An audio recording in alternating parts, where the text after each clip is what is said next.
Morning folks, Kevin here. Well, it's Sunday, September 16th, 2018. I'm out in the western garden plot.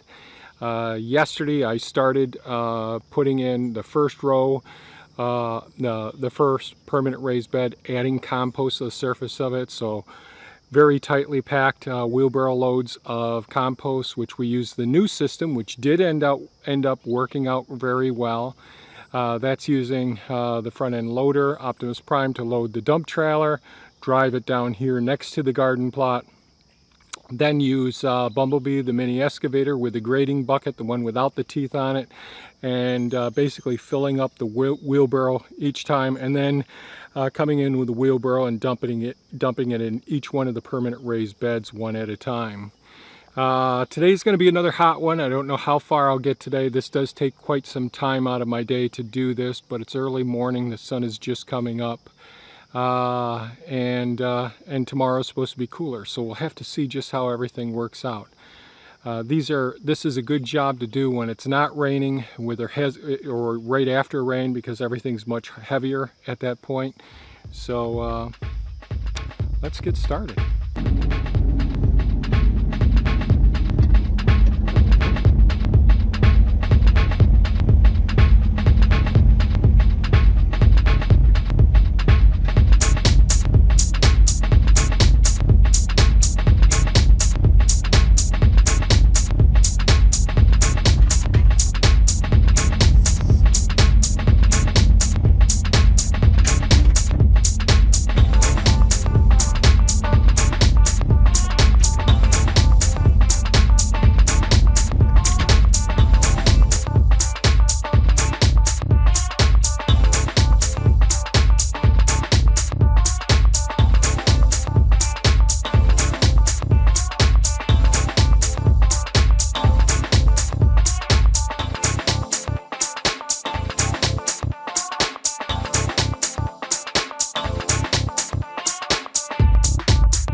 Okay, hopefully this is showing up at this point. Previously I built this bed over a couple year period of time. There's a nice steep slope, fairly steep slope, going from the building side over here, going away to that side of the area where the potted plants are and the kennel panels are. It drops down about 2.5 feet to where the kennel panels are, or 3 feet where the kennel panels are now. So when I first built these beds, I started off with a minimum bed height over here of 1 foot above the gravel below it. And then gradually each bed got deeper as it went out. And this spring I actually built the last bed over there. Last fall I built the second from last bed over there.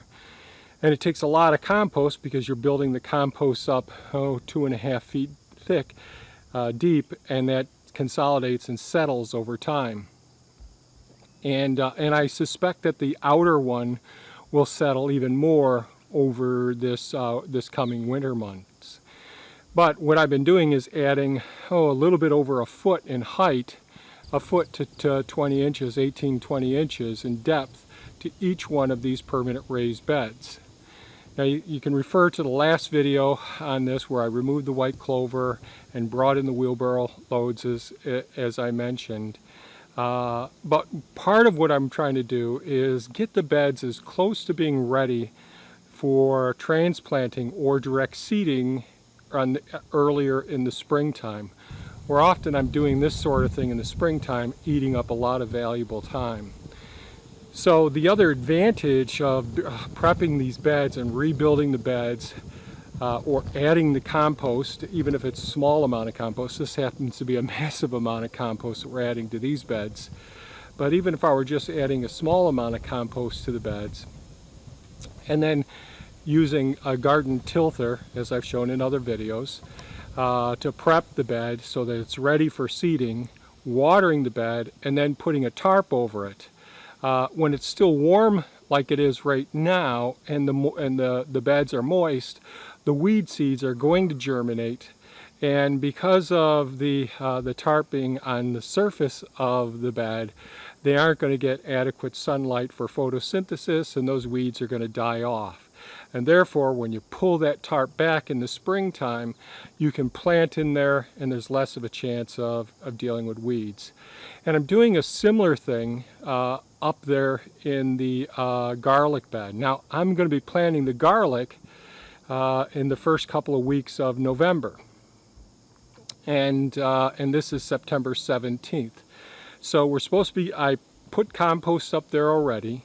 I have to do a little bit more work, but we're going to be getting some rain potentially tonight or in the next couple of days. I'm really hoping the end bit of the hurricane that's hit the southeastern coast, North Carolina and all, is working its way up here, and it's probably going to peter out before it gets to us, but we really could use some rain here.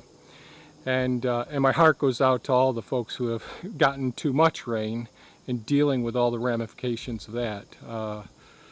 So once we get the beds, if they're prepped appropriately and they're wet, even if I'm going to be planting later on this fall, what we're doing is we're doing a stale seed bed preparation. That means getting the beds all set, getting them wetted down, tarping them, allowing for a couple of weeks when it's still warm the seeds to germinate.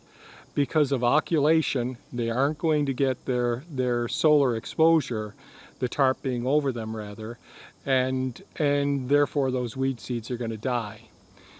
As you may recall, we have several different weeds on this property, quackgrass being one of the big problems, bindweed being another one, and both of those have been over here. Now I've got most of the bindweed under control because I've dug it out, and I keep pulling it every time I see it, but it's not completely gone yet. So by using these techniques and prepping things earlier, by using prolonged periods of tarp being on the surface of the beds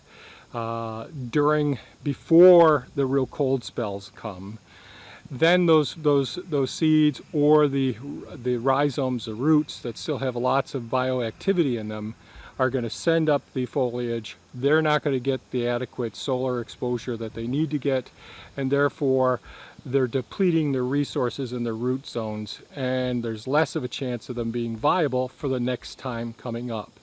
So I'm trying to stay on top of it.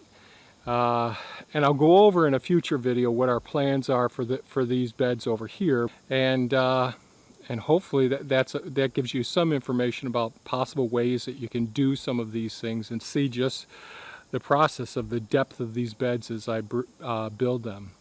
So if you like this video, if you found it informative, inspiring, please give us a thumbs up, share it with your friends, hit that bell icon if you want to be notified when we post more videos, subscribe if you haven't subscribed. Leave comments, ask questions. I enjoy the interaction very, very much. And by all means, folks, have a super fantastic day. Bye-bye now.